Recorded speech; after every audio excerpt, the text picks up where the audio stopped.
நடிகர் மன்சூர் அலிகானின் மகன் துக்ளக் அலிகான் போதைப்பொருள் மற்றும் கஞ்சா விற்பனை செய்ததற்கான வாட்ஸ்அப் ஆதாரங்கள் கிடைத்துள்ளதாக போலீசார் தெரிவித்துள்ளனர். கூடுதல் விவரங்களை செய்தியாளர் கதிரவன் வழங்க கேட்கலாம். கதிரவன், வணக்கம்.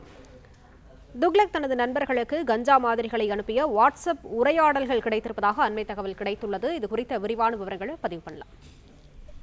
நடிகர் மன்சூர் அலிகானின் மகன் கைது செய்யப்பட்டதற்கான ஆதாரங்கள் தொடர்ந்து வெளியாகி வருகிறது. குறிப்பாக ஏற்கனவே மருத்துவ பரிசோதனை அறிக்கை வெளியான நிலையில தற்போது இந்த கஞ்சா உள்ளிட்ட போதைப் பொருட்களை விற்பனை செய்வது தொடர்பான அந்த வாட்ஸ்அப் உரையாடல்கள் தற்போது வெளியாகி இருக்கிறது. கடந்த 2 தினங்களுக்கு முன்பாக போதைப் பொருள் வியாபாரிகளோடு தொடர்பு இருந்து போதைப் பொருள் பயன்படுத்தியதாகவும் கூறி நடிகர் மன்சூர் அலிகானின் மகன் துக்ளக் அலிகான் உள்ளிட்ட 7 நபர்களை ஜே நகர் போலீசார் கைது செய்தார்கள். 2 நாட்களாக அவரிடம் விசாரணை நடத்தப்பட்டது. அவர்களை மருத்துவ பரிசோதனைக்கு உட்படுத்தப்பட்டதில் அவர்கள் போதைப் பொருள் பயன்படுத்தியதும் தெரிய வந்தது. அதன் பின்பாக மன்சூர் அலிகான் மகனின் செல்போன்களை ஆய்வு செய்த போது பல்வேறு வாட்ஸ்அப் உரையாடல்கள் அவரது செல்போனின் ஆதாரமாக சிக்கியிருக்கிறது. அதனை வைத்துதான் அவரை கைது செய்திருப்பதாகவும் அதனை நீதிமன்றத்தில் ஆதாரமாக கொடுத்திருப்பதாகவும் காவல்துறை சார்பாக தெரிவிக்கப்பட்டிருக்கிறது. அதன் வாட்ஸ்அப் உரையாடல்கள் தற்போது வெளியாக இருக்கிறது.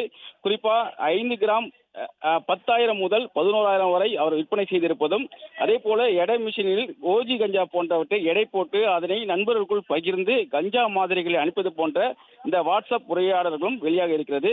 ஜூடேன் என்ற ஒரு நபரிடம் இருந்துதான் இந்த கஞ்சா வியாபாரிகளோடு அவருக்கு தொடர்பு ஏற்பட்டதும், அதன் பிறகாக தான் அவர் அவரிடம் இருந்து கஞ்சாக்களை வாங்கி மற்றவர்களுக்கு அவரது நண்பர்களுக்கு பகிர்ந்திருப்பதும் இதன் மூலமாக தெரிய வந்ததாகவும் அதன் அடிப்படையில் தான் அவரை கைது செய்யப்பட்டதாகவும் தெரிவிக்கப்பட்டிருக்கிறது.